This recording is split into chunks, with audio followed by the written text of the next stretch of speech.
Hare Krishna, Krishna Kshetra Maharaj, humble obeisances. Hare Thank you once again. Krishna. Oh, It's wonderful nice. to have you for the Dashavatara series. Now we are moving toward the concluding aspects, the last two avatars. So now, how would you like to proceed with the discussion of Buddha? You mentioned that you had a PowerPoint. Do you want to start with that, or we'll have some discussion and then we go to the PowerPoint? Well, first I'd like to start with Jayadev Goswami's prayer. Yes, definitely.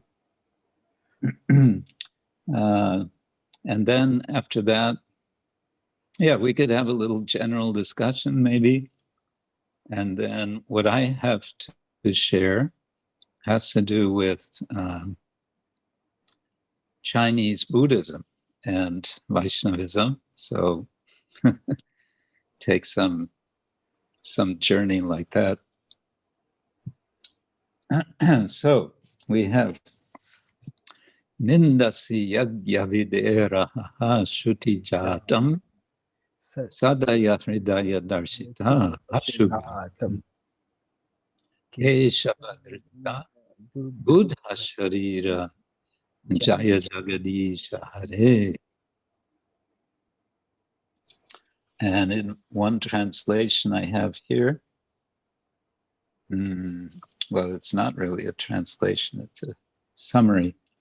This inclusion of Buddha in the Dashavatara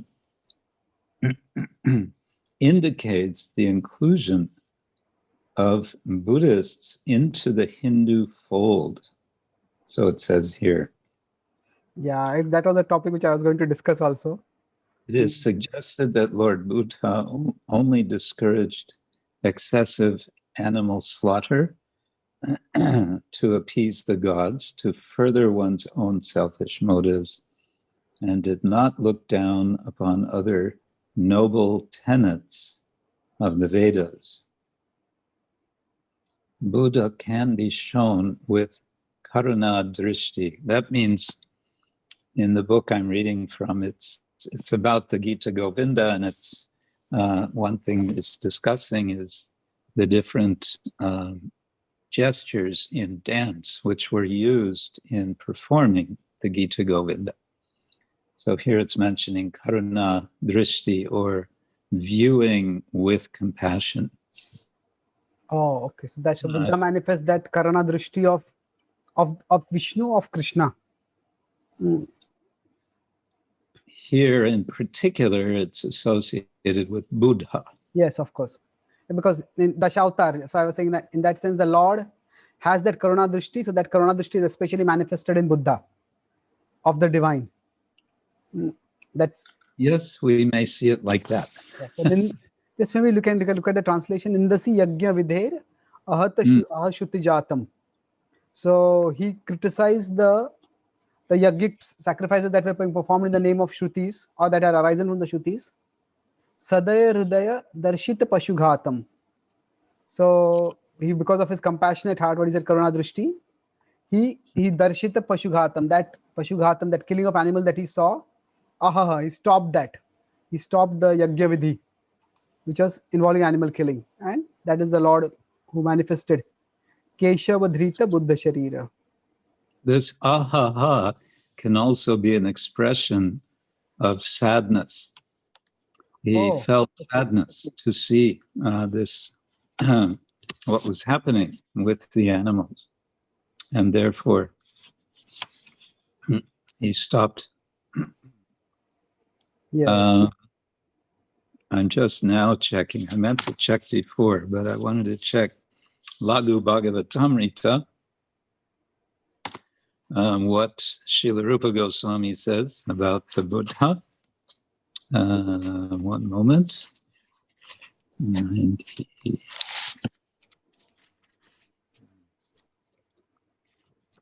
It has a couple of pages. 190. Okay. Tata. Kalo sampravrite. Tata kalo sampravrite samohaya suradvisham buddho namnanjana sutta kikateshu bhavishyati. This, of course, is the verse in Canto 1 Bhagavatam, Chapter 3, in the list of avatars, which is more than 10. It's what, 25 are mentioned. Here, translation, Sri Buddha 24 is also described there. Quote, then, in the beginning of Kali Yuga, the Lord will appear as Lord Buddha, the son of Anjana, in the province of Gaya, just for the purpose of deluding those who are envious of the faithful theists.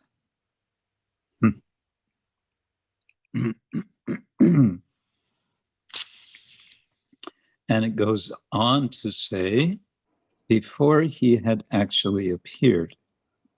Since then, he has taken birth in the village of Dharmaranya. And Gopi Paranadhana Prabhu explains, Dharmaranya is in the district of Gaya, which was mentioned by Sutta Goswami, Kikateshu Bhavishyati. Lord Brahma also describes this avatar, and now comes a verse from Canto 2, Chapter 7, verse 37. Devadvisham nigamavartmani nishtitanam purbir mayena vihita biradrishaturbi lokan gnatam mativimoham ati pralobham vesham vidhaya bahubhashata opadharmyam.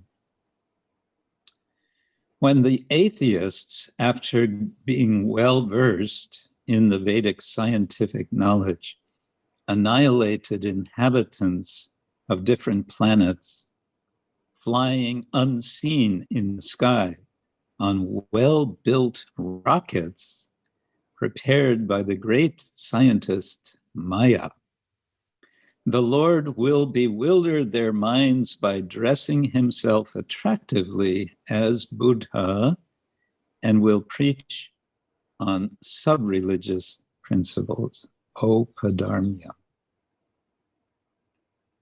And that's all that Srila Rupa Goswami says here. He mentions him briefly earlier, but that's the main thing. So, yes, Buddha as Vishnu avatar, of course, is an idea that generally Buddhists don't appreciate. They say, well, this is just the imperialism of Hinduism, subsuming Buddhism into Hinduism, is what they say. So, with this this idea of now we talked earlier about the Dashavataras. The earliest mention, or one of the most widespread mention, is in the Jayadeva Goswami's Stotras, Jayadeva Goswami's compilation over here. But we know there has been a criticism of, or there has been healthy intellectual debates between Buddhist and broad Hindu traditions, Vaishnava or Smartha or whatever.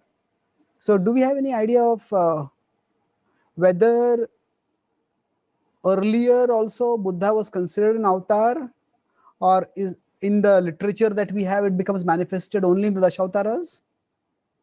Because there is this, in some ways the approach to Buddha seems to be similar to the approach to Shankara, that we respect the person, but we contest or even refute their teachings.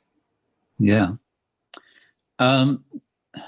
Well, the fact that Buddha is mentioned in the Bhagavatam, even if we take modern scholarship on the age of the Bhagavatam as being I would argue as other scholars have argued, can be marked as latest end of the 8th century because we have a temple in Kanchipuram, the what is it called? Vishnu Perumal temple, Vaikuntha Perumal temple, which we talk about and show in our film on the Bhagavatam, which came out recently. Little plug for that. It's beautiful. Beautiful. What is the way it is way it has been presented is a very attractive. Yes, Maharaj. So we show this Vaikuntha Perumal temple in which are so many bas relief friezes, which one scholar spent decades studying, and he shows that the temple is a kind of three-dimensional Srimad Bhagavatam. And the temple can be dated very definitely to the late, I think it's late 7th century of the Common Era. So taking that as whatever it's called, datum ad quem, or I forget the term, anyway, the latest possible date, then that would be several centuries before Jayadev Goswami. But, of course, that list is a list of more than 25, more than 10 avatars. It's 25 or so, and then elsewhere, more avatars are mentioned. So it's Buddha is included, but the mention of 10 avatars is not there.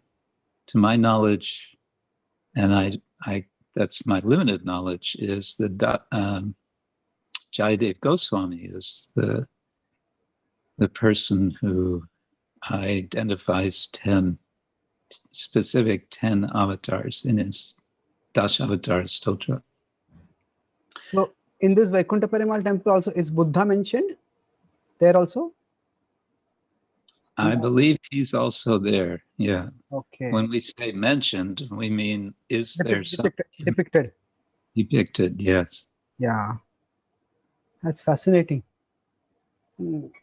I would have to check. It's been a while since I've seen that book. The book is titled slipping my mind now, but it's quite amazing analysis of it's an analysis of the temple, but it's also an analysis of the Bhagavatam, which is quite interesting.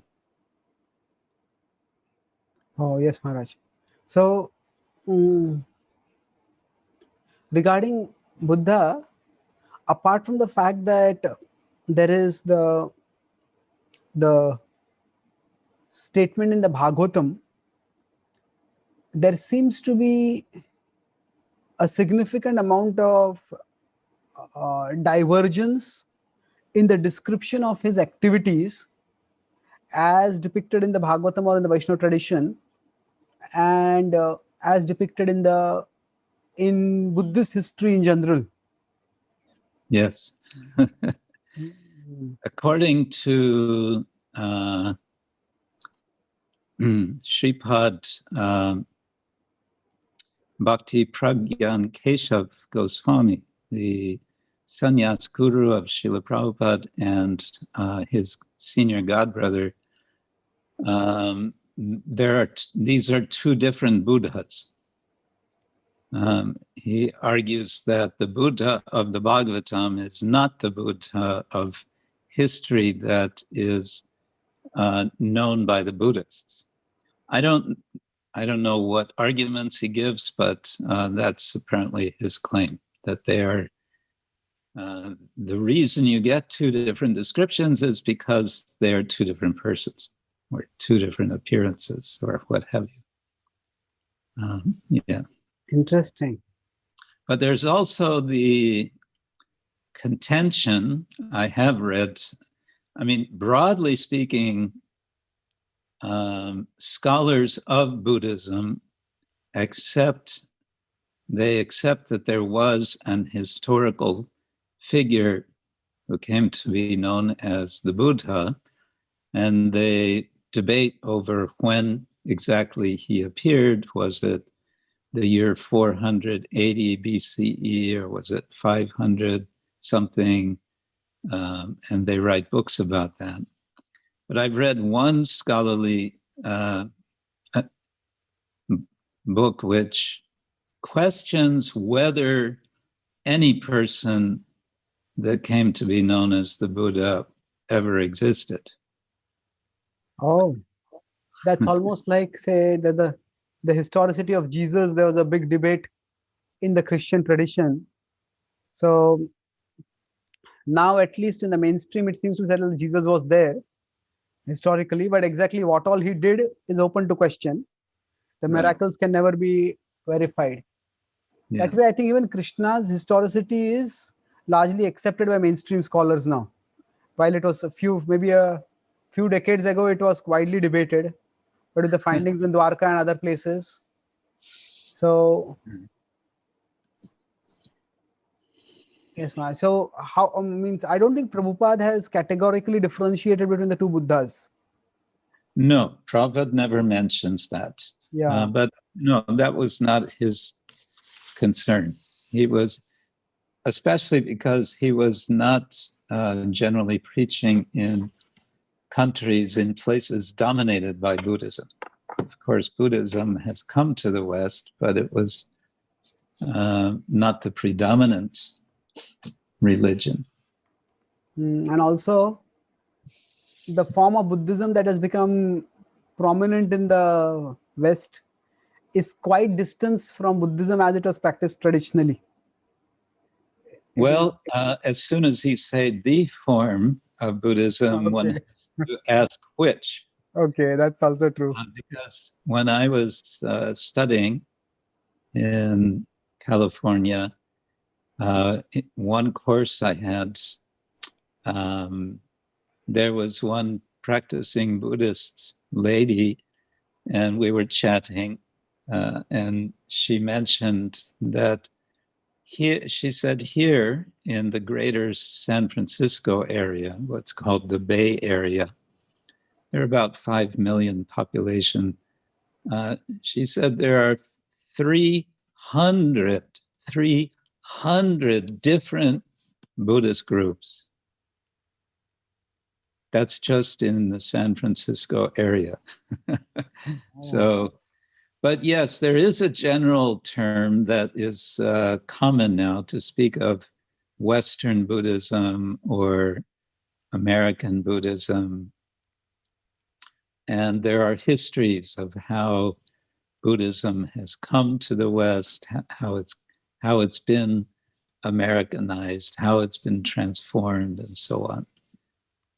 So, and then traditional, what do you mean by traditional? Because there's also a history of how in the 19th century in Sri Lanka, there were efforts to, shall we say, sanitize Buddhism, or some say to Protestantize Buddhism, and to say, the way that Buddhism is being practiced today by the people in general of Sri Lanka, that is not traditional. The real Buddhism is what we find in the Buddhist texts. And it's very parallel to what we see in the early 19th century with Ram Mohan Roy in Bengal, saying that, this Hinduism that everyone's practicing following the Puranas is actually a degradation, and the real Hinduism is Upanishads. And so he started his mission, the Brahmo Samaj, based on the Advaita, Vedanta, and the Upanishads. So when you say traditional Buddhism, again, one has to say, which one do you mean? And then, of course, Buddhism, what we may still want to very broadly call traditional Buddhism, we have what comes to be called Theravada, and then another major direction is what comes to be called Mahayana, the great vehicle. It's now out of fashion to speak of Hinayana. The Theravada was called Hinayana, but that's considered to be a too polemical term because it means the small vehicle. Yeah. It's called the Theravada, the doctrine of the elders. Oh. But then you can subdivide that, and you can subdivide Mahayana in so many ways. As it moves into China, it takes many forms. Then it goes to Japan, and it takes more forms. Southeast Asia, it takes more forms, and on and on.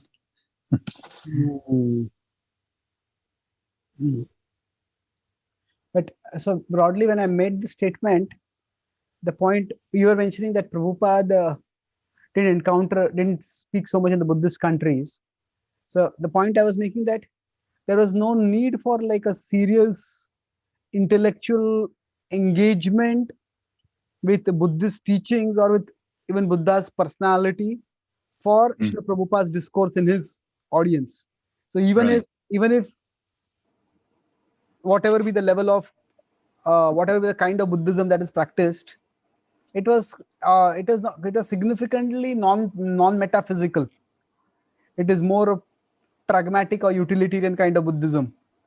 So in that sense, the historicity, the precision of Buddha's mission didn't become like a significant polemical point for Prabhupada. That's true. They're in the what we call in the West the Middle Ages, from let's say after Shankara into the 12th, 13th century, there was a lot of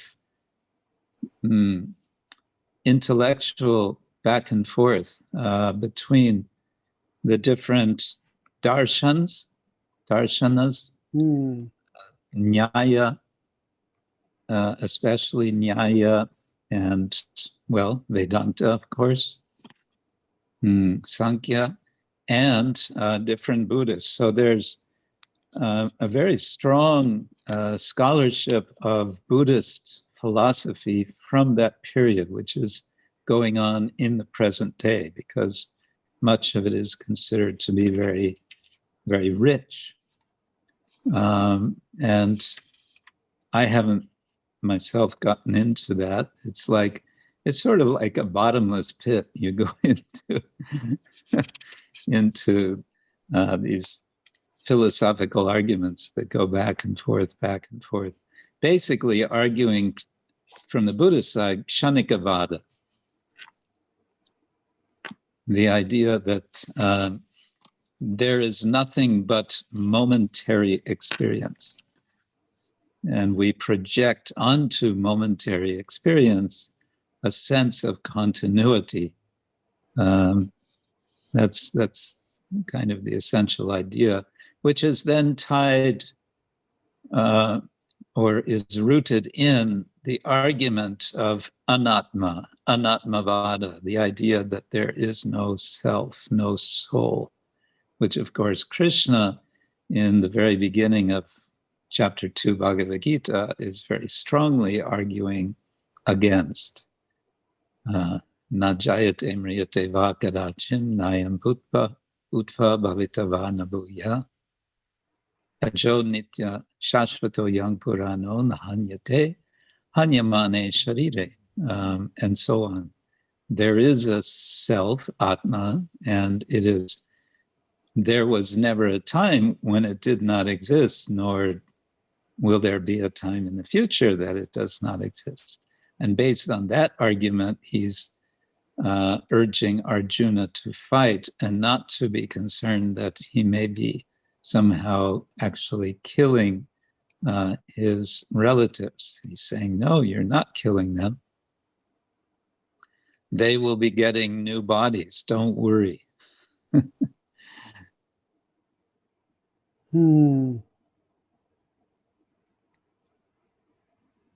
So, how are you correlating this with Buddhism? Are you, because Buddhists don't exactly accept the concept of soul as we understand it also. Well, see, that's also contested.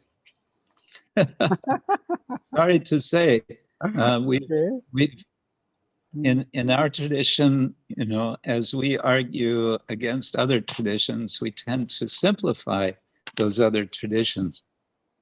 And it turns out that it's not entirely clear whether the Buddha's position was Anatmavada or not. And this is said both by practitioners of Buddhism and by scholars of Buddhism, that the jury is out, which means to say the jury has not come back in to give their verdict. They're still discussing. Were they saying Anatmavada is the final truth, or were they not?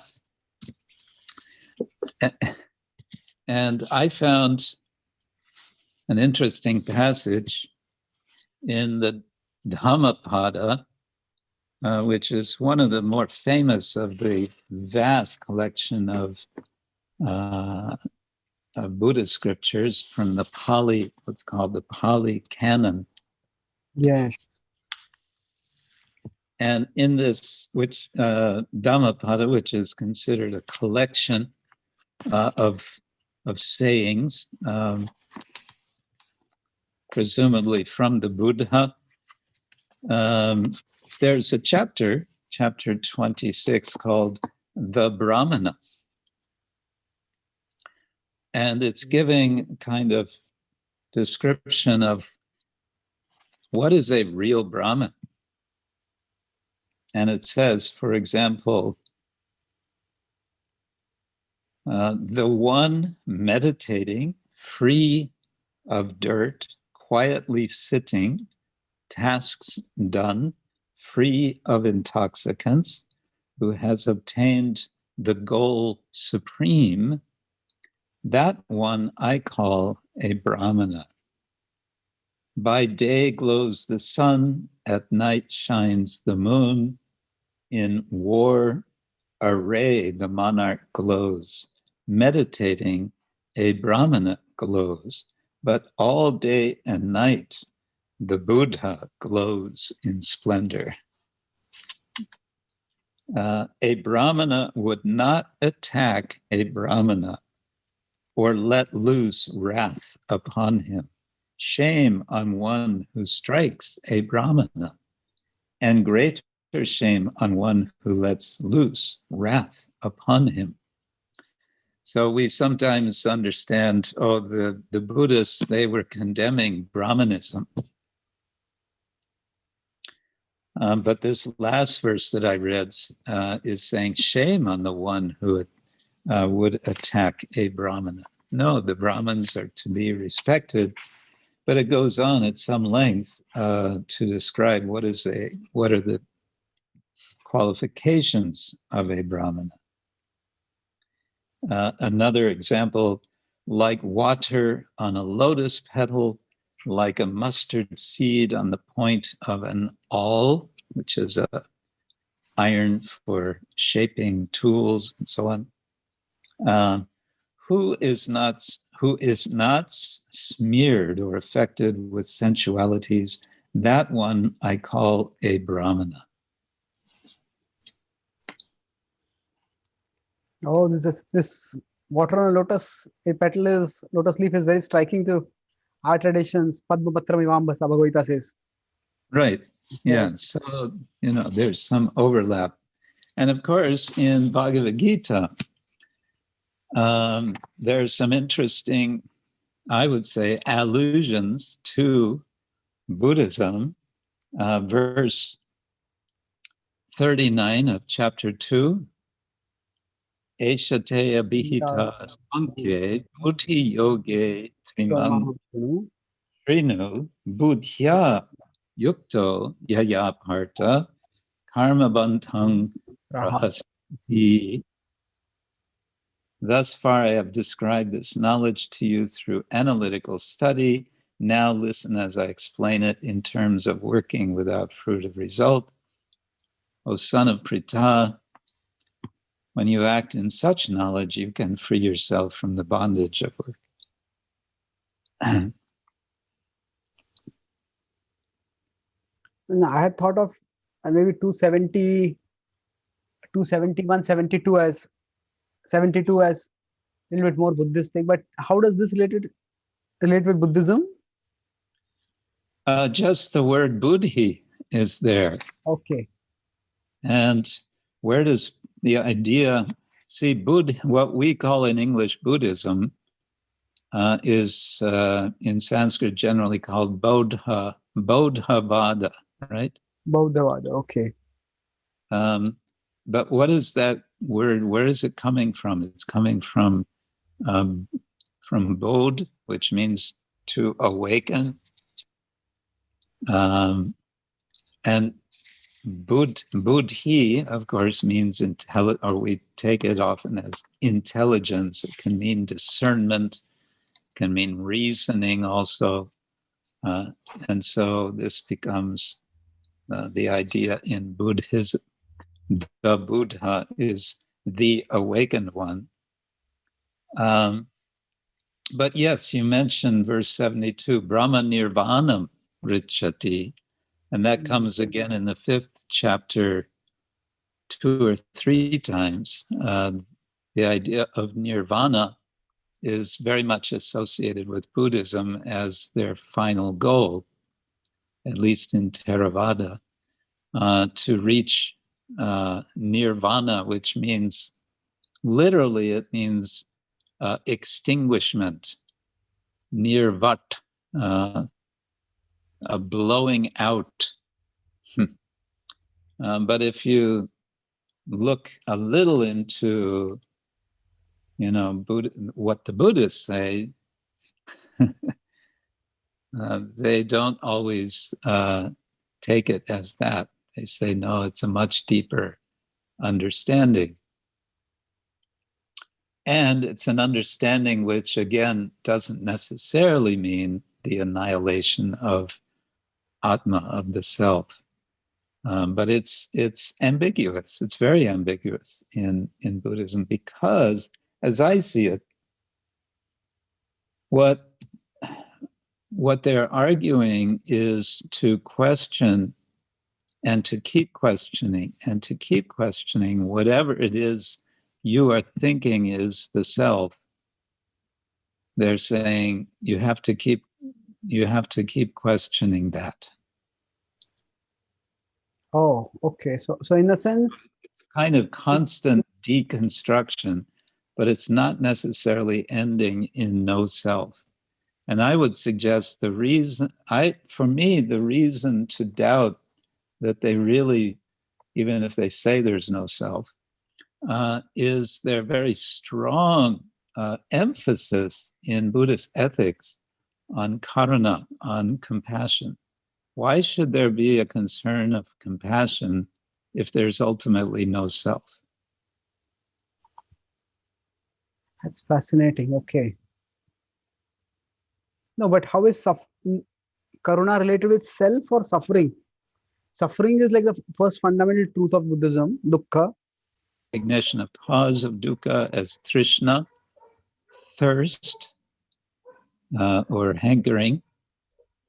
And then they go to marga, a process, the Eightfold Path. Yes. And from there you go to nirvana, the perfection of following the marga.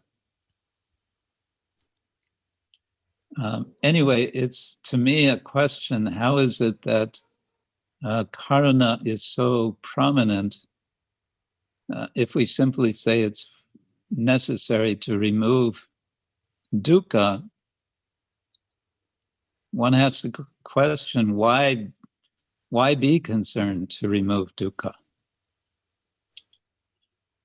if there's no self? Okay. Yeah, who is suffering and whose suffering is to be removed. Okay. There's a sense of there's a who. There's someone there who is suffering. And also, the idea of reincarnation without a self that reincarnates also is very difficult to rationally defend. Yes, there's been a lot of course, they have their explanation, but it's complicated. It's the sort of the analogy is given of passing a flame from one candle to another. You're passing on. So there's a continuity in some sense based on karma. But then one also may have to ask, how is that continuity possible if kshanikavada, if there is only instantaneity? Is that a word? I don't know. Okay, right. Anyway, as I said, I'm no one to speak on Buddhist philosophy because I haven't studied it. But there is another point, and this maybe can lead into our my slide, and that is in Mahayana. There's a very prominent position put on the notion of shunyata, or what we translate as emptiness. And then you get volumes and volumes and volumes of explanation. What is this shunyata? What is this emptiness? So I want to propose that in our Gaudiya Vaishnavism, we also have, on the one hand, we reject Shunyavada, and on the other side, we have our own Shunyavada. And what is that? Chaitanya Mahaprabhu says, Yugaitam nimeshena, chakshusha pravishaitam, shunyaitam jagat sarvam, govinda virahena me. That is shunya, it is empty, so long as there is Govinda viraha, as long as there is absence of Govinda. And therefore, yugaitam, nimesha, a moment seems like a yuga, and because this world is empty without Govinda. Oh, beautiful correlation. Yuga itam, shunya itam jagat sarvam. So his shunya is not so much like an existential voidness, but more of an experiential voidness. That yeah, it's not ontological emptiness. Usually Buddhists don't like the word void. When you say, oh, shunyata, that means voidness. No, it's not voidness. Interesting. What is the difference between, say, in their understanding between voidness and emptiness? It's more I don't like know. emptying of all the passions and the cravings that cause It's samskaras. emptying of all of our conceptions, all of our notions of what is causality. So emptying everything, then we start to experience reality as it is, tattva. True. So overall, we could say that what are considered to be the differences between either Buddha's life's narrative or Buddha's teachings, and say what is understood in Buddhism and what is understood in Vaishnavism. Maybe the differences can be understood from more historical factors or contextual factors. Like you are saying that we may think there are a lot of differences between Buddhism and Hinduism, Buddhism and Vaishnavism, Vaishnava teaching or Bhagavad Gita's teachings. but that may be depending on a reductionistic understanding of Buddhism also.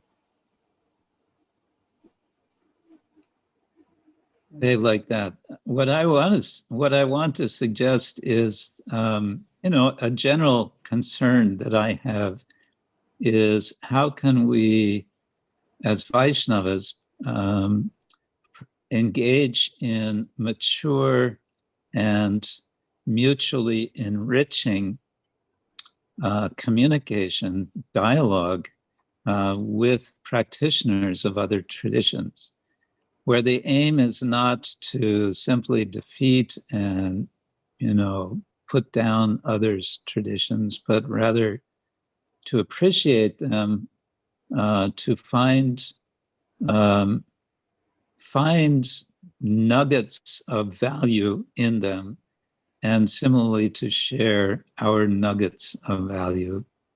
And what this involves is a great deal of skill, a great deal of patience. What I was just putting across as, it was also, I was expressing in a very kind of stereotyped way my understanding of certain Buddhist concepts. But if one really wants to go into some depth, one needs to really take time to understand. That can involve some study and also just dialogue, listening to people.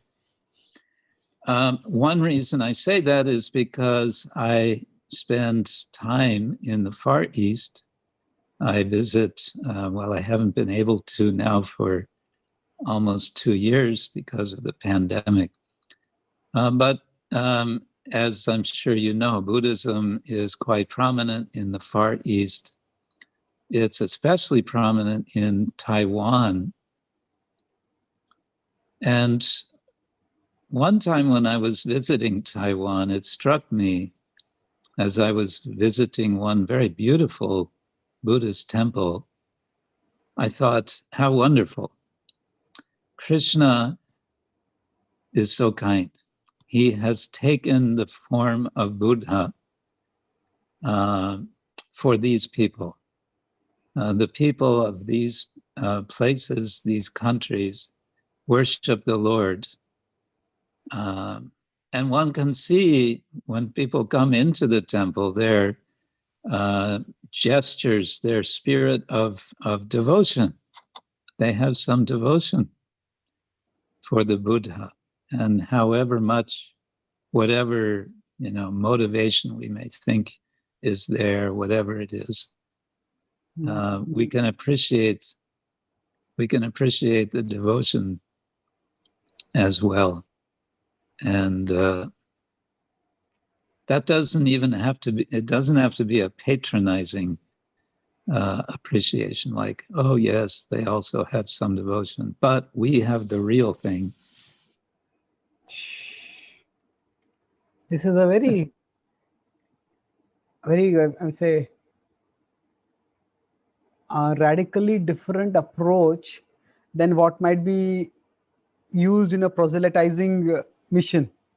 We as a movement have identified ourselves as a proselytizing mission, at least to some extent in the first generation, and even now to a significant extent. So, but how deeply can we roots down into cultures if we keep a sort of chauvinistic attitude in our preaching? Preaching must be there. I'm not saying we shouldn't be vigorous. We shouldn't. Sometimes we need to be very challenging. That's all right. But we need to also be self-reflective and see that our preaching is not based on insecurity, that it's based on genuine conviction. And to what extent is it possible, instead of trying to prevail over others, to what extent can we appreciate and therefore cooperate and value others' convictions?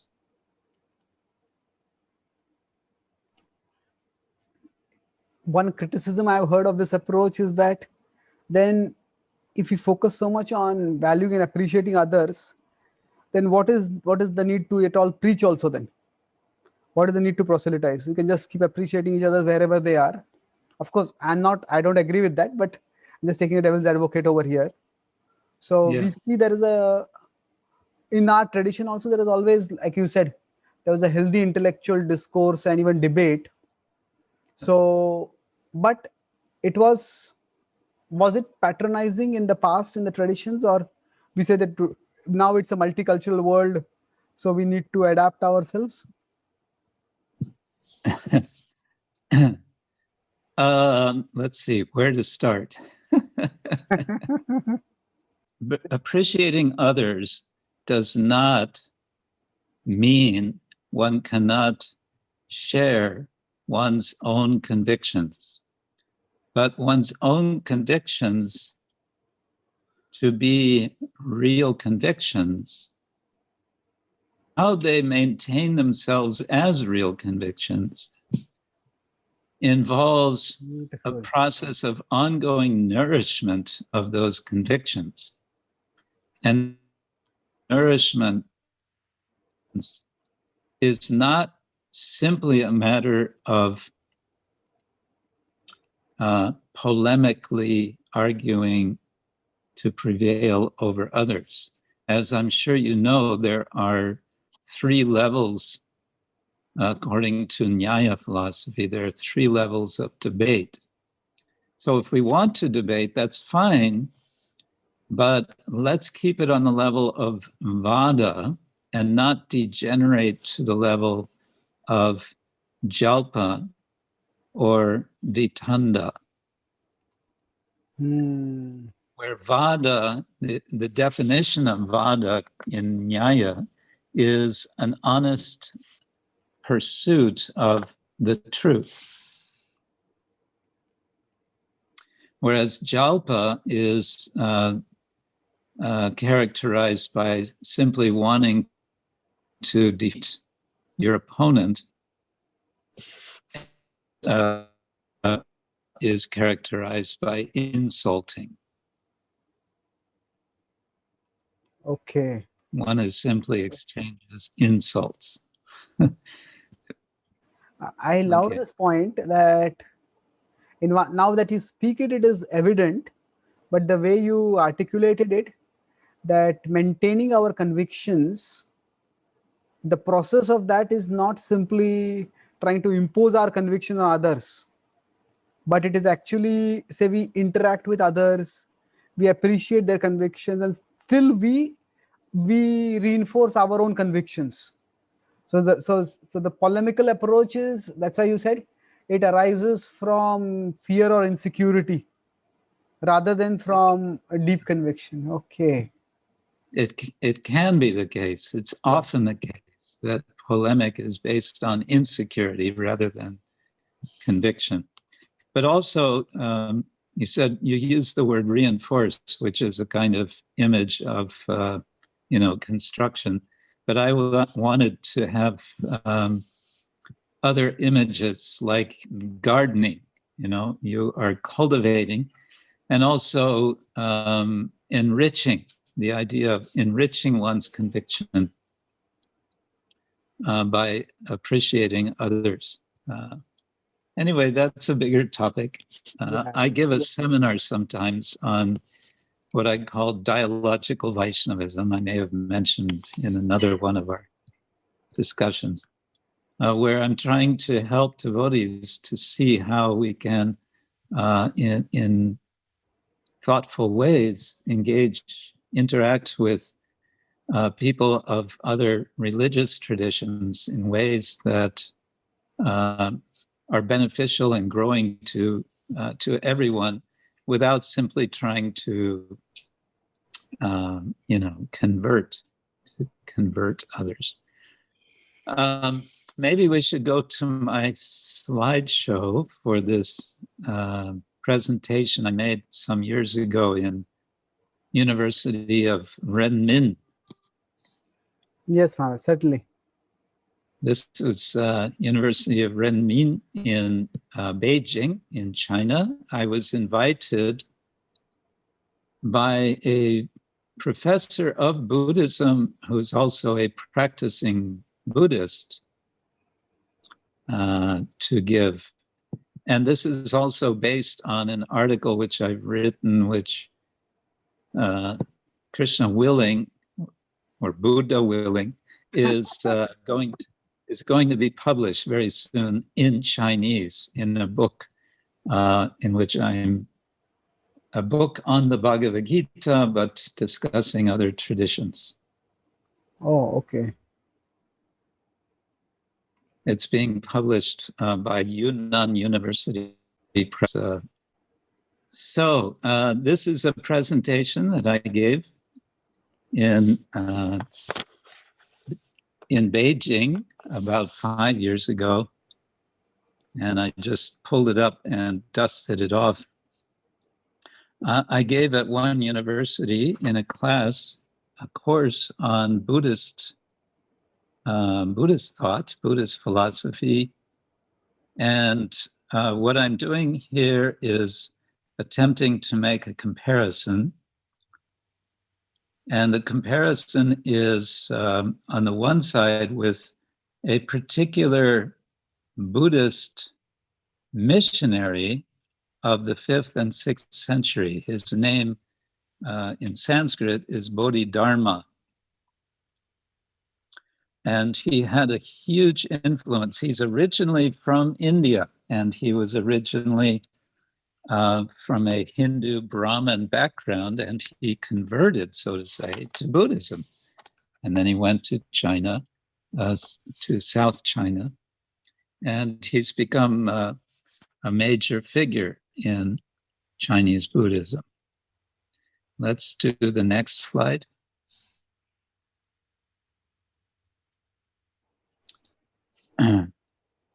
Now, I discussed the whole question of comparing religion, and I'm not going to spend time on that here, but I want to make this point, the third bullet point here. Comparison is unavoidable, and it is integral to thinking. When we think, we compare, and when we compare, we think. And so it's a question of whether we make good comparisons or poor comparisons, and how to judge whether a comparison is good or not. That is a bigger discussion that I won't go into here. I'm, of course, trying to make a good comparison, but it's a very, at the same time, sketchy. It's a very limited comparison. Okay, next slide.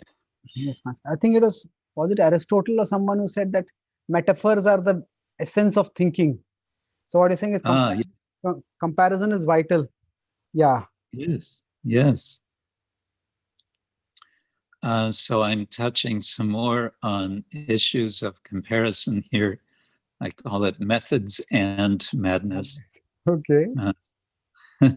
What does it mean to compare? Comparing for what purpose? To say, oh, that's like comparing apples and oranges is a way to dismiss the whole effort to compare. But if you think about it, you can compare apples and oranges in any number of ways. That's a good way of taking conventional wisdom and turning it on. Yeah. And then where does the person doing the comparison stand? What is the position from which a comparison is made? And then finally, on the bottom left, we always compare with respect to, and then fill in the blank. So you have 2 points of comparison. In this case, let's say yoga and Buddhism.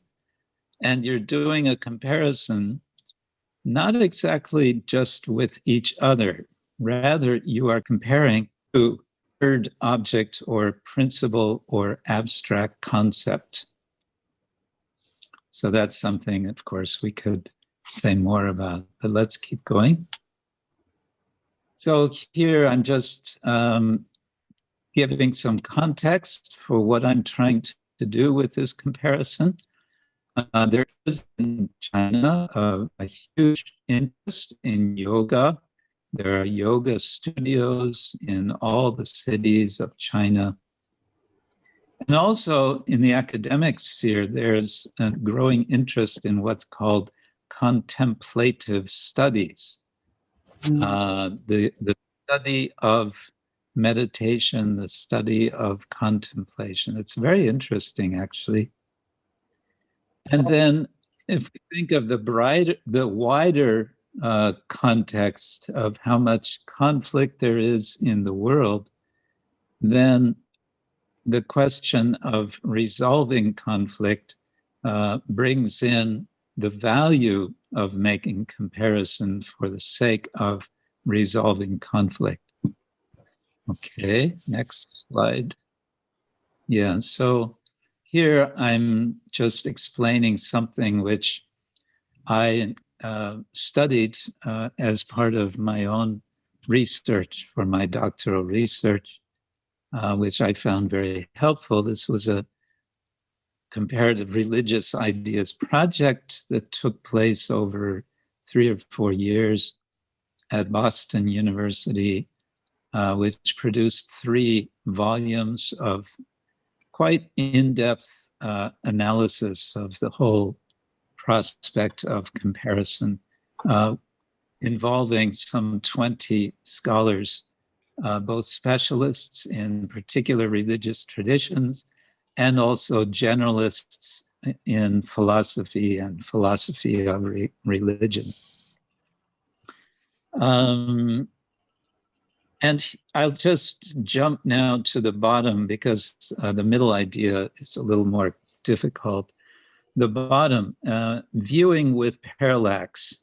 So this is the idea that our ordinary sight, we have, by Krishna's grace, 2 eyes. When we close one eye, we immediately feel deprived of perspective. What we see is impaired. We see, in one sense, almost as much as what we see with 2 eyes, but not really. And so what I want to say is that one way of appreciating the value of comparison is that it's a way of winning perspective on oneself, one's own convictions, one's own practices, as well as better perspective on others, other persons and their convictions and their practices. So next slide, please. So here, parallax basically refers to, we are saying 2 eyes means we look at our tradition and others' tradition. Is that what you are referring to? Or we look at others' tradition and then that helps us to look at our tradition with a second eye? Or something like that. Actually, I used this analogy for the work which I did, which was a comparison within the Gaudiya Vaishnava tradition. I compared one particular temple and their practice, their tradition in Vrindavan, with one particular temple in London, Bhaktivedanta Manor. So the tradition is the same, and yet there are many historical and geographical differences. Oh, okay. And so there the analogy maybe works better because our 2 eyes are very close to each other, and yet it makes such a difference for us. We can see with perspective. In terms of comparing, say, Vaishnava tradition with Buddhist tradition, we can say, well, these are extremely different traditions. So how does this analogy work? Well, first we might want to look for similarities. it's easy to find differences. What about similarities? Considering that we're all human, we're all on the same planet, we all have the same existential problems: birth, old age, disease, and death. And that's recognized in Buddhism very well. I have a little story to tell with that. Many years ago, I visited Thailand, not Taiwan, but Thailand. And I went to one Buddhist ashram. It was out in the country. It was a beautiful ashram. And the monks and nuns who were there, it was both monks and nuns. It was a kind of Buddhist mission. They were very much missionizing. They had a printing press. They had their own press and like that. So one nun took us on a tour of their whole ashram, and one of the places she brought us into their, what we would call a preaching room, place where you invite people to come and sit down and be comfortable, and then you can explain, what is Krishna consciousness to them. So they had such a room, and in this room, they had a real full-size human mummy in a glass case. Mummy, okay. A mummy, yeah. They had, presumably it had been a real human body, and they had wrapped this body in, as one does in whatever it is they wrap. So it was mummified. So basically what you were seeing, but in such a way that you saw very much the features of that body. It was a kind of small human figure. But the point is, you could see, very graphically, there you are standing right next to a dead human body. And they were using this for preaching. They were saying, this is what you are going to become. My God. So this is a graphic example of the universality of certain truths. Yeah, I thought, well, this is really clever. We should have something like this also. Yeah. Okay, shall we go to the next slide? Yes, Maharaj. This is the one? Yes. Okay, this is just really introducing. So I want to speak about Bodhidharma and yoga, specifically the yoga of Bhagavad Gita. And as I mentioned, Bodhidharma was a particular missionary of Buddhism who converted. I think the next slide, I give some details. Yeah, he grew up in South India. He was born in a Brahmin family, converted to Buddhism. And then he went eventually to what is now a very large city in South China, Guangzhou, which is close to Hong Kong. And Buddhism was already established in China by this time. But it was a kind of priestly Buddhism, if you'd like. It was a Buddhism that was supported by the political powers of the day. And so what Bodhidharma brought was, it was quite radically different from the Buddhism that was known in China at the time.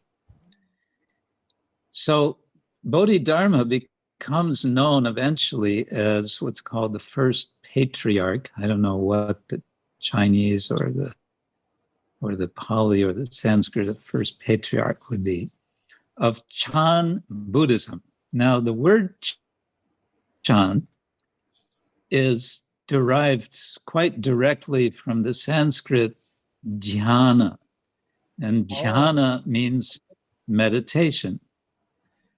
And when Chan Buddhism migrates to Japan, what does that become? It becomes Zen Buddhism.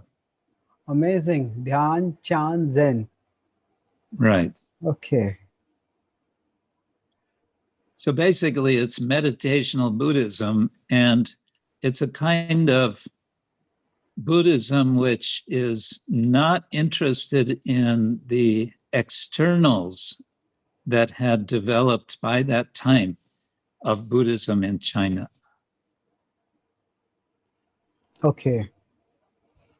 It seems that the same like Brahminical ritualism that Buddhism rebelled against in India, it became ensnared in the same thing in China. And Bodhidharma seems to have tried to act against it. Yes, maybe that's a simplified way to put it, but for our understanding, that's okay. Yes. Yes.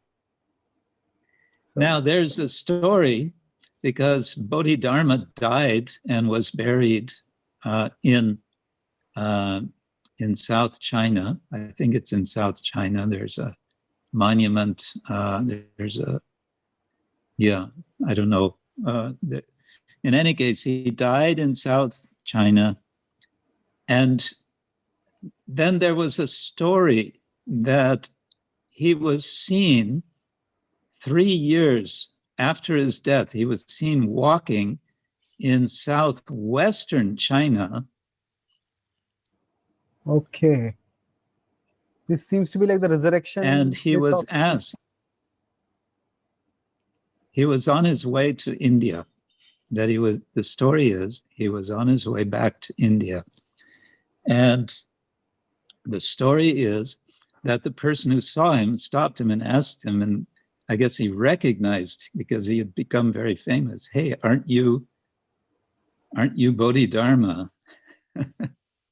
And he said, "Yes, that's me. I'm on my way back to India." And so there's some iconography of Bodhidharma. He's walking with a stick, and on the end of his stick is one shoe. So the story is one shoe. So they went back. The story is that they dug up his where he was buried, where his shoes had also been buried, and there they found only one shoe. In other words, he had taken and he had gone. Anyway, that's the legend. But let's go on to the next.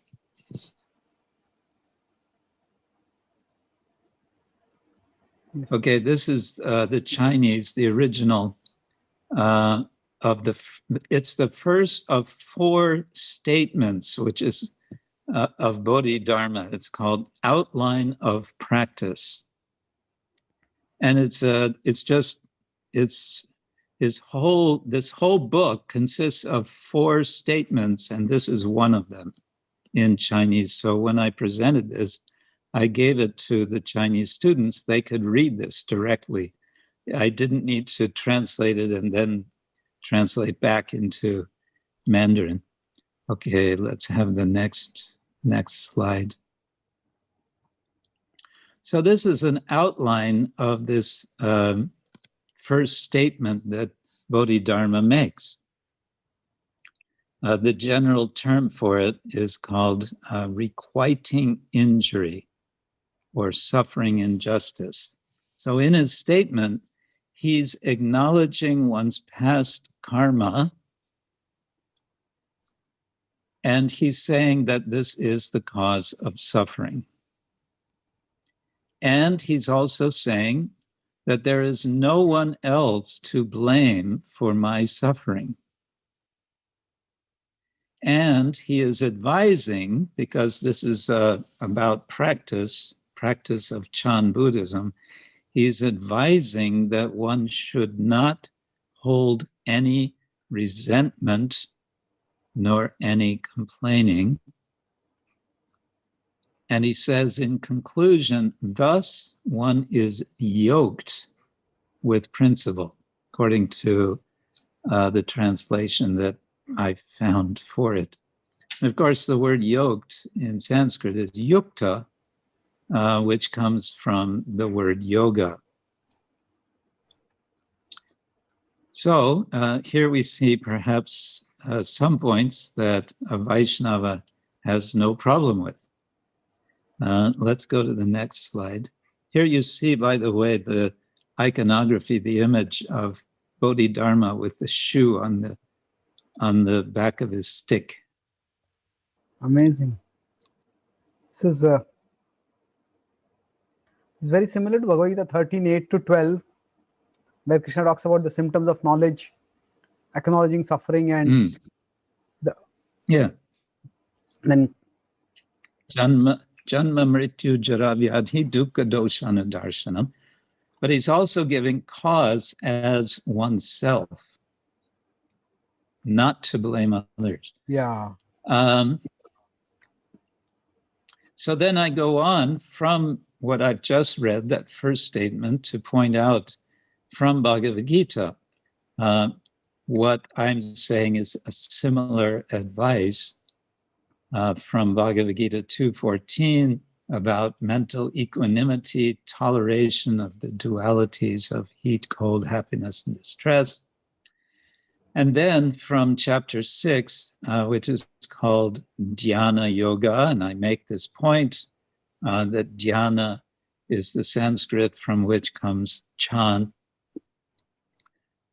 that well-wisher, friend, enemy, stranger, neutral, inimical, relative, saint, and even sinner, in relation to all these, equal regard is prized.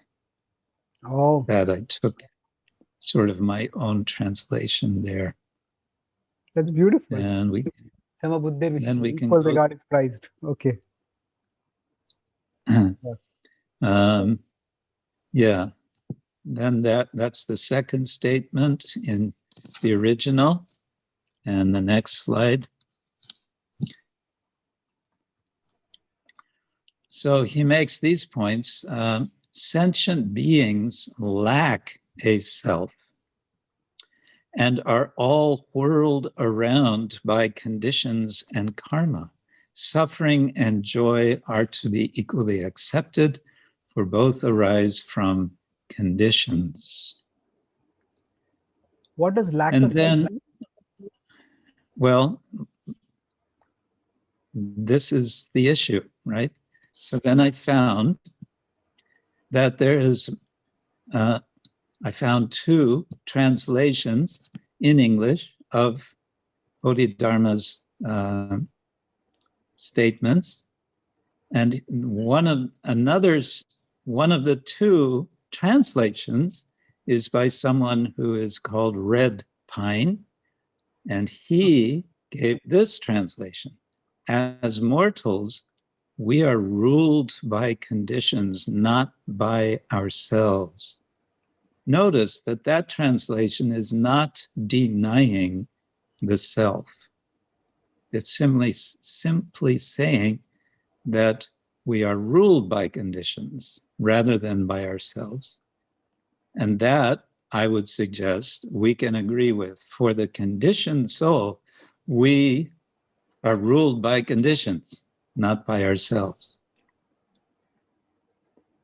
I thought actually these are two separate statements, but they are two translations of the same statement. Same statement. Okay. Yeah. So the second Let's is go more concise. Yes. It's more concise. I don't know if it was the complete, I don't remember. I wanted to just focus on that. Yeah. And the next, can we have the next slide? And this is again my translation of Gita 6:17. For one who appropriately consumes, sports, works, sleeps, and keeps awake, sorrow-removing yoga occurs. So yukta haraviharasya yukta cheshtasya karmasu yukta svapnavabodhasya yoga bhavati dukkha. Sorrow-removing yoga occurs. Okay, and the next. Have you done translation like this for all the verses of the Gita? Or whichever? Oh, no. Okay, it was beautiful. You're just following line by line. Nice. Of course, you know, His Holiness Hridayananda Goswami has done a quite literal translation of the Gita. Yes, I've seen that. Yes, Maharaj. Okay, next. Yes.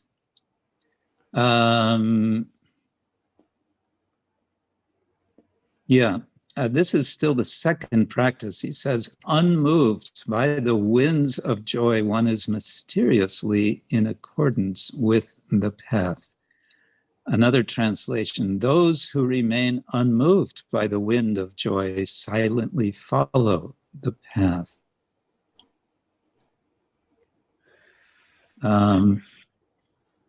Interesting. So the idea of not being moved, being unmoved by the winds of joy and sorrow is also certainly there in the Gita. It's put in a sort of poetic way here with the idea of wind being moved. But we also have that in chapter 2, being moved by the winds. The mind which is not fixed becomes moved by the winds of the senses. Yes, that's remarkable similarity.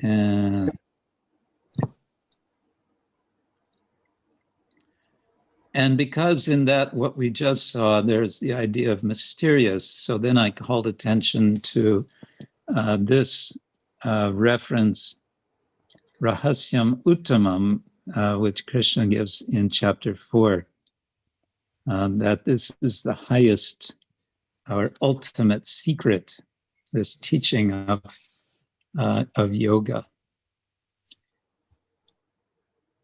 Beautiful. Okay, and the next. And let's go on. Okay. This is the third teaching of Bodhidharma. It's about the process of putting a stop to the cause of worldly suffering. And here again, we have two different translations, one named Broughton, I don't remember his first name. Principle is the obverse of the conventional. Quiet mind and practice, no action. Forms follow the turnings of fate. That's kind of obscure. Pine's translation, they, the persons of insight, choose reason over custom. Okay. They fix their minds on the sublime and let their bodies change with the seasons. I think a much more accessible translation. Yes. So reason over custom. And here the word reason may be translated from the word buddhi. I'm just guessing here. But buddhi can be translated as reason if you go from the Sanskrit to English. Yes. And then I point out from chapter 6 Gita, Nispriha Sarvakamebhyaha, not being touched, not being attached to desires, to all desires. And then from chapter 4, seeing inaction in action and action in inaction, right? Yes. Is a key verse of the 4th chapter. Mm. And then I suggest how we might connect the notion of shunyata with the notion param atma, because I'm playing now a little with the English. Shunyata, we may say, means nothing or nothingness. And param atma, I want to suggest, can be no thing. The self, atma or paramatma, is not a thing. So we also have nothing, because we have higher self. Okay. And then we have from the 6th chapter again, for one whose self is conquered, who is completely pacified, the higher self has been well established, whether in cold, heat, happiness, and sorrow, or indeed, whether in honor or dishonor. And I mention also the famous image of the burning house. Krishna refers to this world in the 8th chapter as Dukalaya Ashashvata. And a Dukalaya is a house, you could translate it as a house of suffering, a burning house. And that, I think, is also a very common image in Buddhist traditions. So when you're saying burning house, is burning house is a common image in Buddhist tradition, or it's a general metaphor of distressful situation? I'd have to check. My memory is pretty rusty about the little bit of Buddhism that I've studied, but I believe it's a common image in Buddhist texts as well. They also have the image of the person who has been struck by an arrow. In their explanation of the problem of the origin of suffering, they say it's not a question of working out what is the origin. Just get the arrow out of your body immediately so that you don't bleed to death. Yes. That arrow metaphor, I also heard about it. That's that's also typical of the overall Buddhist orientation. It's more practical than philosophical. That rather than delving into metaphysics of the origin of things, it focuses more on actions that can be done now. Yeah. For one whose self is conquered, that verse, Jitatmana Prashantasya Paramatma Samahita Shitoshna Sukadukeshu Tata Mana Apamanayo. So the Atma is Jitta, is conquered. But what does that mean? Paramatma Samahita. One has reached the higher self.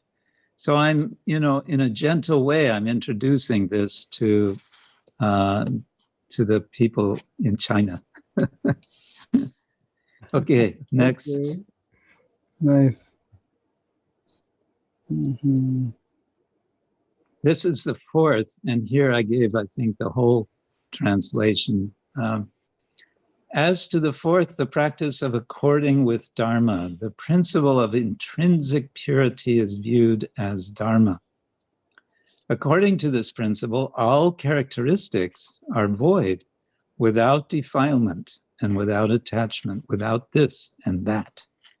The sutra says, in Dharma, there are no sentient beings, since it is free of the impurities of sentient beings.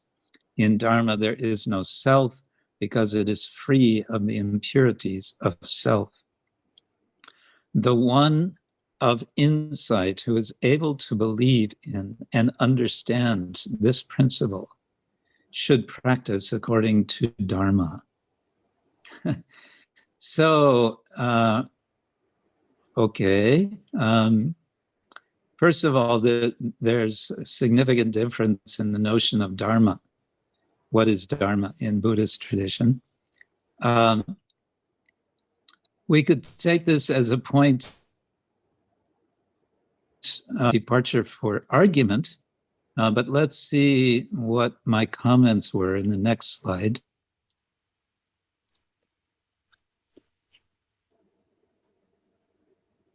Yeah, so I sort of throw in 1866 to make the point that what is the broader issue in both cases? The broader issue is pursuit of authenticity. What is real? And so I point Sarvadharman Parityaja Mam Ekam Sharanam Vraja. The teachings of the Gita, we can say, go even a step further of radicalization to say, instead of trying to pursue what we are thinking is Dharma, because if you look at you can go back to the previous statement again. At the end, it says, the one of insight who is able to believe in and understand this principle should practice according to Dharma. Well, the one of insight means there must be someone, there must be some person who has insight. But aside from that, there's a lot of emphasis here on seeking Dharma. In Dharma, there are no sentient beings. In Dharma, there is no self. Okay, so what does Krishna say? Krishna says, Sarva Dharma Prityaja, give up your dharmas. Mam ekam, and follow me. And this me, of course, we understand is Krishna, and Krishna is explaining who he is throughout the Bhagavad Gita. So I'm bringing it all back to personalism. But at the same time, I'm suggesting it may be possible to appreciate this idea of shunyata, this principle. All characteristics are void.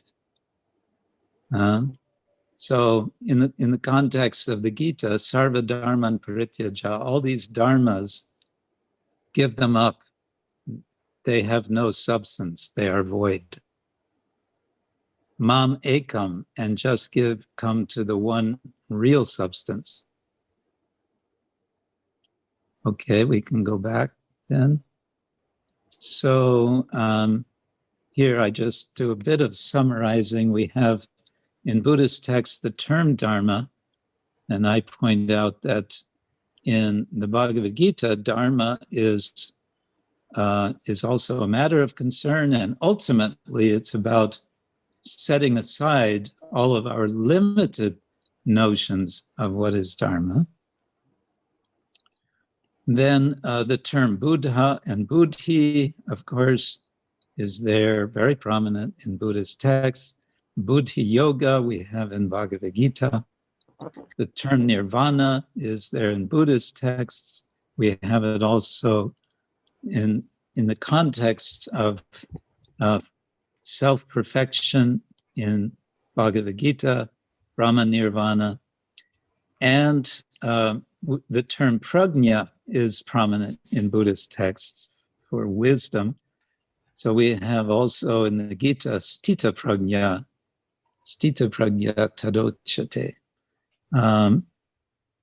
Some scholars say that the Bhagavad Gita is a commentary or a rebuttal, a response to, I think it's the Lotus Sutra of the Buddhist tradition. And therefore, they say we find these terms in the Bhagavad Gita. Whatever, but I think it's interesting to be aware of these, let's say, crossovers, connections. That's okay. lot of significant parallels. Is it all core concepts in the Gita? Maybe Nirvana might not be that prominent, but Dharma, Buddhi, and Prajna, they are quite central to the Gita. Yes. Then I just point to the famous statements of the Yoga Sutras of Patanjali, Ata Yoga Anushasanam. Now at this auspicious moment of transition begins the instruction in the discipline of yoga following the past tradition. And the next verse, I think I gave the next sutra, did I? No, I jumped. Okay. I skipped Yoga's Chitta Vritti Nirodha. So Tat Pratishedhartam Eka Tattvabhyasaha. To prevent and negate those impediments, which have been listed earlier in the Yoga Sutras, the distractions and their correlates, the practice of a single reality, one principle, is enjoined or prescribed. Eka tattva abhyasa, the practice abhyasa of one tattva, one principle is prescribed. Okay, I don't remember now what I put next, if anything. Oh, okay, then the Yoga Sutras have a sort of classical commentary. The commentator is identified as Vyasa, who is generally not seen as the same Vyasa of the Mahabharata and the Puranas. In any case, he is refuting the Buddhist ideas of Vijnanavada and Kshanikavada. And we won't get into this, but the idea that the momentary mind is fixed momentarily on some idea or some cognition, and out of this, this momentary mind arises, and then comes another idea, and then another idea. So then the question comes up, and the challenge is, where is the distraction which the Buddhist seeks to overcome? Okay, that's something which, again, my own engagement with this is rusty, so I won't be able to elaborate on. But in any case, Vyasa is rejecting pravaha chitta, the flow of chitta, because there's no accounting for memory. There's a problem in Kshanikavada of accounting for memory. How is it that we remember if all we are really experiencing is one image after another, after another, after another? Okay, next. Maharaj, I'm just trying to understand. Through this, you are demonstrating how to engage in a comparative study, means, or what is the broader perspective? Means you give this as a presentation to the students there, but from our podcast perspective, I'm just trying to understand the relevance or the purpose why you are discussing this. Well, here I'm giving a presentation which I gave in China, where I wanted to simply show that there has been not sort of moving away from the notion of dialogue. I was moving into the notion of debate to show that there has been a back and forth of philosophy since centuries. And so there are certain ideas in Buddhism because these students, they're not aware of, they hardly know that Buddhism came from India. They Really? kind of know, but they generally sort of forget. In general, people in China are not even aware that Buddhism came from India. That's amazing. So I wanted to show, you know, there's so much in India, including Buddhism and including yoga, which now you're taking up in China.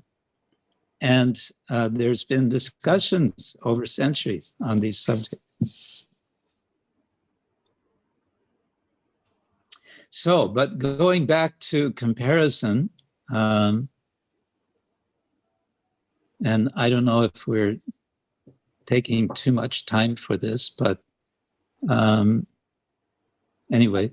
Yes, Maharaj. I don't know how your schedule is, depending. Usually we have about a 2-hour podcast. Yeah, So, I have a few minutes more. Yes. Maharaj. So you can take it forward. Okay. So going back to comparison, a first step, I would say, is we do want to acknowledge differences.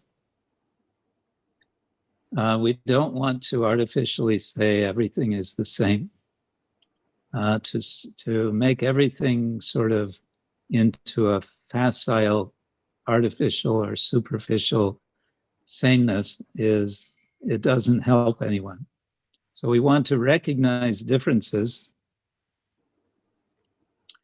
And then one particular process of doing comparison, I'm mentioning the name here of a scholar at Harvard University who was my doctoral supervisor. He was in Oxford for a period of 3 years, exactly when I was there. And he has done a lot of pioneer work in comparative theology between Christianity and Vaishnavism in particular. And he has a particular method of comparison, which is to look very closely at written passages in the two traditions of comparison. And when he finds two passages which have points which he feels are worth putting in juxtaposition because of similarities, then he will do that. In fact, he will even literally have them printed in 2 columns on the same page to be able to read one and then the other, and then go back to the first, and then back to the other, and back to the first. And in this way, going back and forth, he says something happens within you. You, the reader, become changed. And you become changed for the better, because you gain by that a richer appreciation of your own tradition at the same time that you appreciate the other tradition. But he also analyzes. He does extensive analytical study. He's written one book called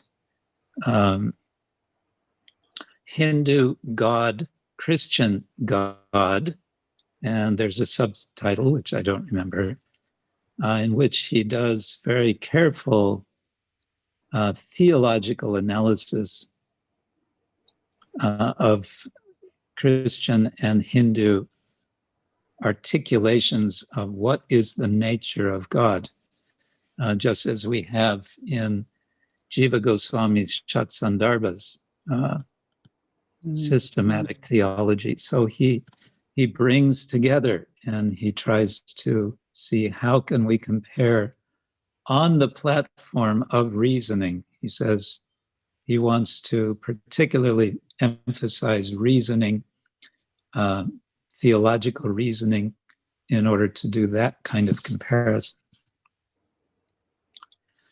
And then comparison can go into the wider context of our human condition, thinking about, what is our situation in this world, this situation predominated by ignorance and suffering, and some hope and some happiness, and so on.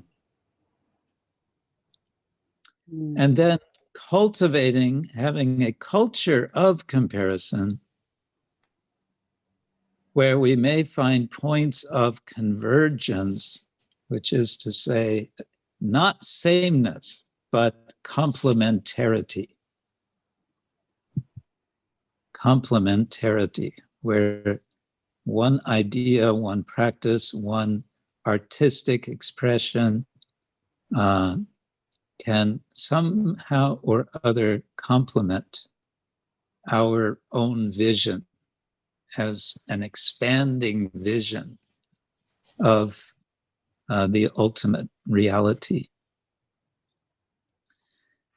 Yeah, so I'm thinking we could use this actually even for our intra-institutional debates, where we have debates between devotees on different issues like female Diksha Guru or so many other things like that. Yeah. It's a beautiful approach.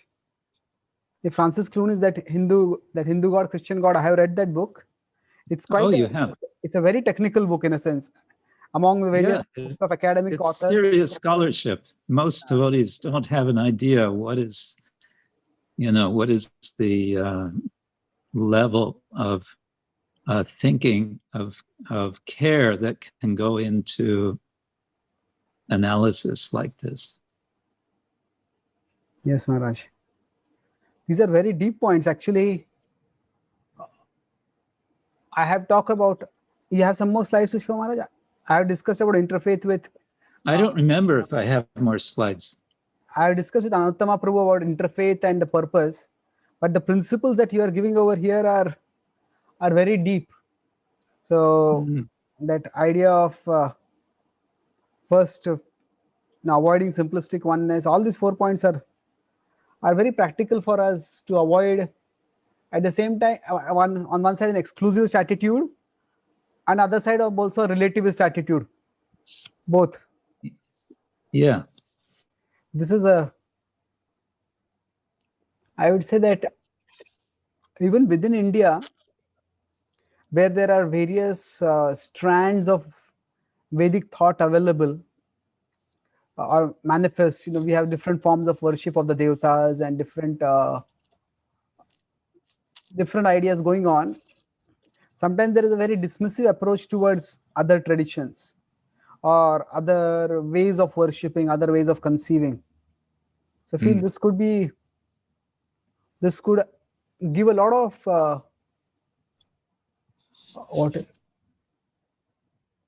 it will give a lot of resources for devotees to engage in a way that is not alienating. Right. Yes, Maharaj.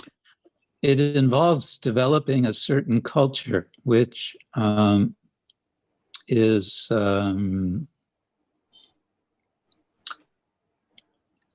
like any culture, it takes time, but we can develop it, I think, within our society as we gradually become mature.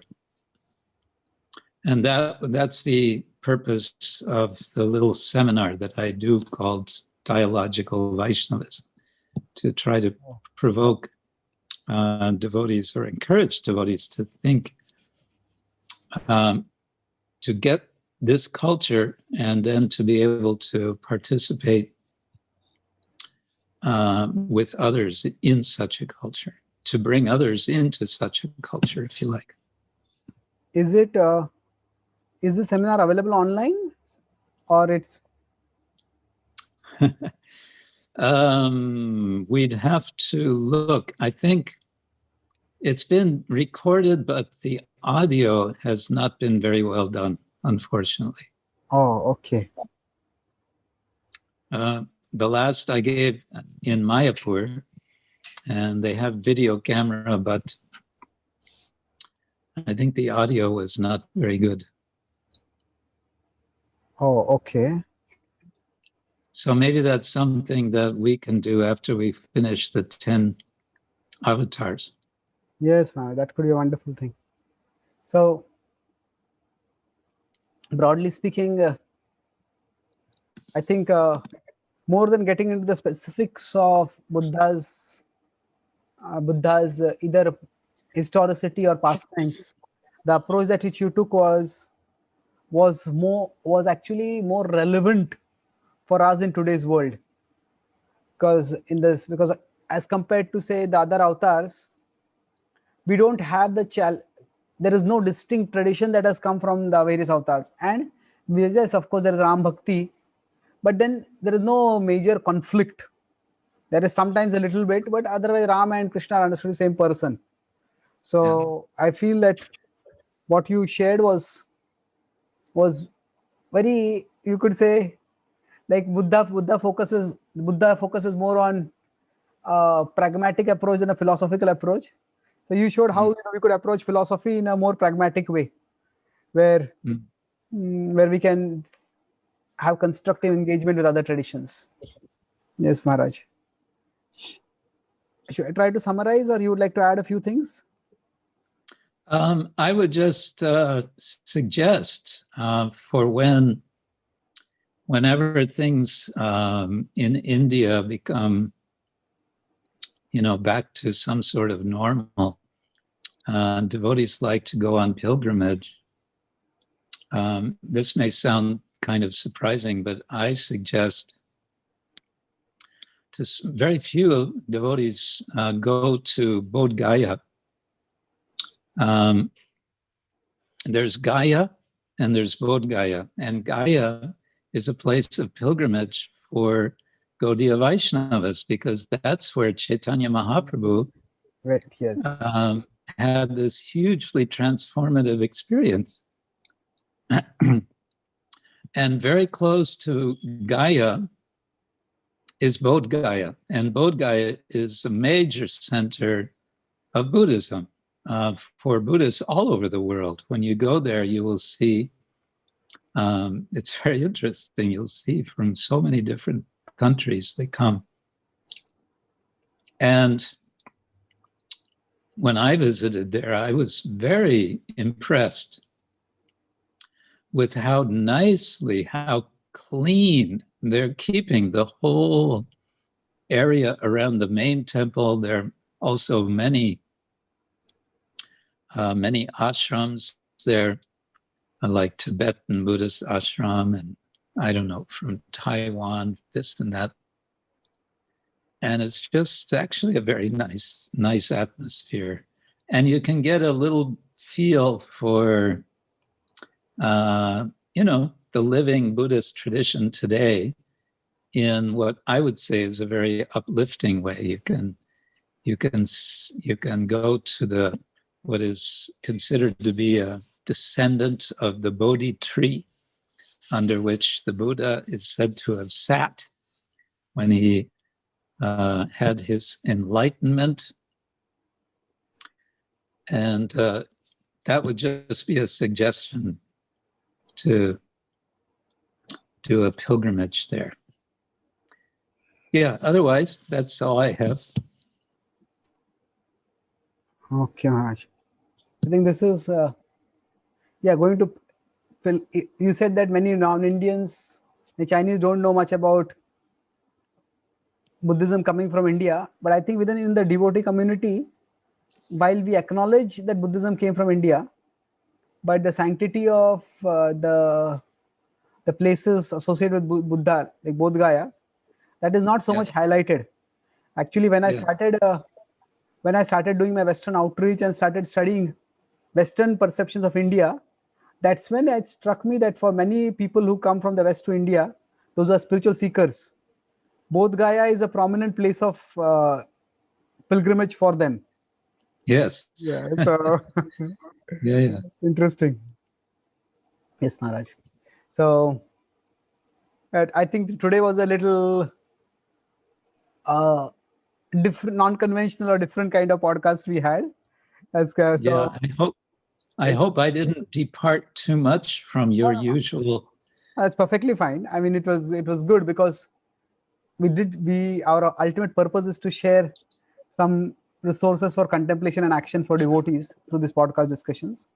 So we started by talking about, you quoted Dashavatara Buddha's, how Buddha's mission is seen differently within the Vaishnavism and Buddhism. So we discussed the similarities, dissimilarities. Even the historicity of Buddha is questioned by some scholars, although it is more or less accepted.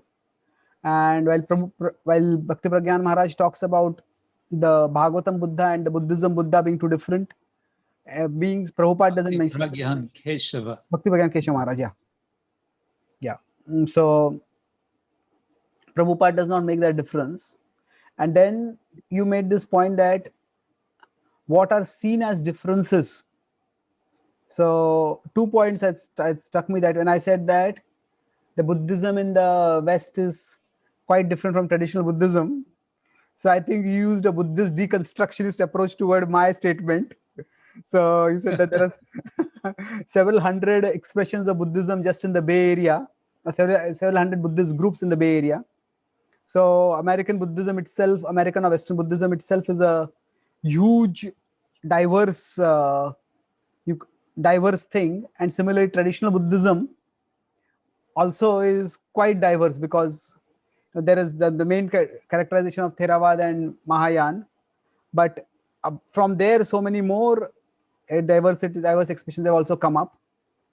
So that essentialism we cannot really use, but there is some history of how Buddhism came to West, to America, and spread. And then we discussed about the point of the difference over the conception of Atma.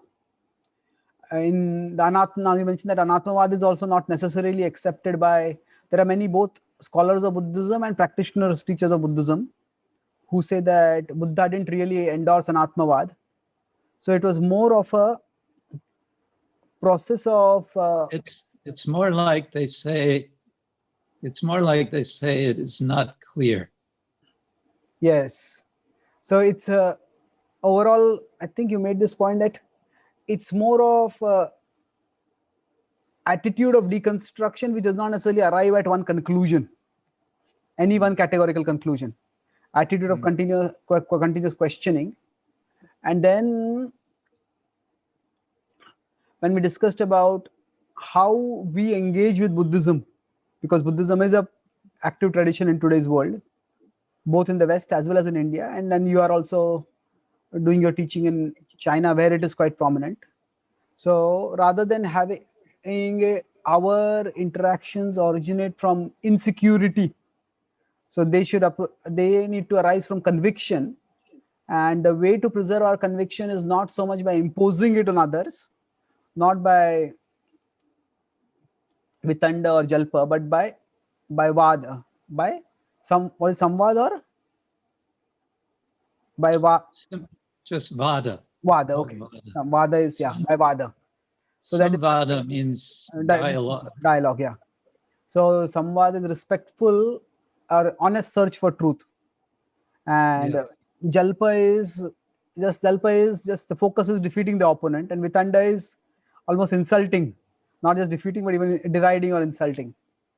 So, and then you gave us an example of how that could be, that kind of engagement could be done with the Bodhidharma. And you had this slideshow with a point-by-point comparison of several of the teachings of Bodhidharma and Bhagavad Gita. Some comparisons were quite evident, and some comparisons were quite creative, you could say that.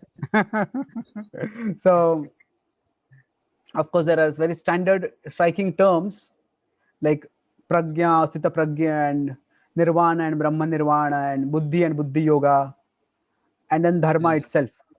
Dharma, yeah. Yeah. So based on that, the idea is, I think the concluding slide which you mentioned was that our purpose of comparison, you said that if we just say these are apples and oranges, that is just a dismissal of the attitude of comparison, of the whole exercise of comparing. And we can't avoid comparing because comparing is in one sense intrinsic to thinking.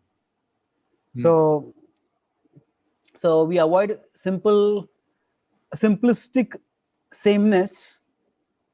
But as you talk about this Francis Clooney's approach, that you put the two texts side by side and then we place the teaching or the message in the broader human condition. And I feel if compassion is the driving value for understanding, then we all can have a more nuanced and less alienating approach when we engage with other traditions. Yes, Maharaj. Any other points that of course, there's some technicalities we discussed also about the comparison between Bodhidharma and Bhagavad Gita. Yeah. I liked your translations also where you have done of Gita. Yes, Maharaj. No, it's a big topic. All we can do is touch on some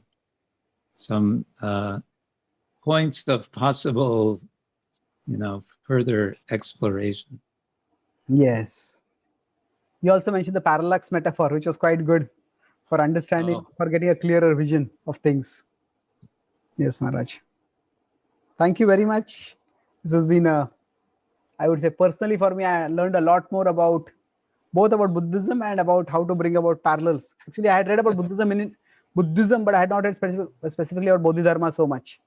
So, thank you. Somehow, I don't remember how I came across Bodhidharma, but I became fascinated by his story and his ever so brief teachings. Yes. So, so next time, I think we're coming to our final of the 10 avatars, Kalki avatar. Yes, Maharaj. Okay, let's see what. I don't think we have a movement of Kalkiism, so we'll have to see where that discussion goes. Yes, I look forward to that. Thank you, Maharaj. Hare Krishna. Thank you, Hare Krishna. Thank you.